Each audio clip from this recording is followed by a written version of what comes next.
కొత్తపేట మండలంకి వచ్చాం. అంటే 3 రోజులు తిరగాలి. మనం ఒకసారి ఎన్నికలు ప్రారంభించామంటే ముహూర్తం ప్రారంభించామంటే 3 రోజులు నిరాటంకంగా తిరగాలి. ఎందుకంటే 3వ రోజు వచ్చాను. మరి ఈరోజు రాయగుడ్డ వలస ఎందుకు ఎంచుకున్నామంటే సీతయ్య గారు నాకు కార్డు ఇచ్చారు 25, 27, 27 అని. అంటే మరి ఏదో ఒక రోజు కవర్ చేయాలి కదా, మళ్ళీ రాకపోతే రాలేదు. అందుకే ఈ రోజు వచ్చినామనుకో అది అయిపోద్దని ఇక్కడికి వచ్చాం. లేదంటే మరొక గ్రామం వెళ్ళి ఉండేవాళ్ళు.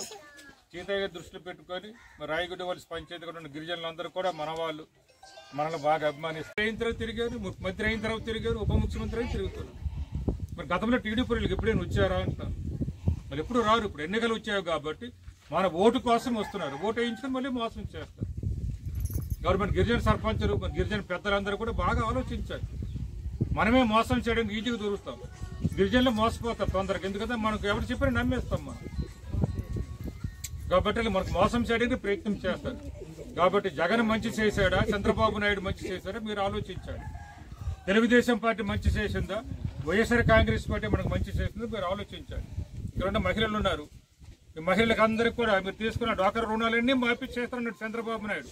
తెలుగుదేశం పార్టీ ఒక్క పైసా కూడా మాఫీ చేయలేదు.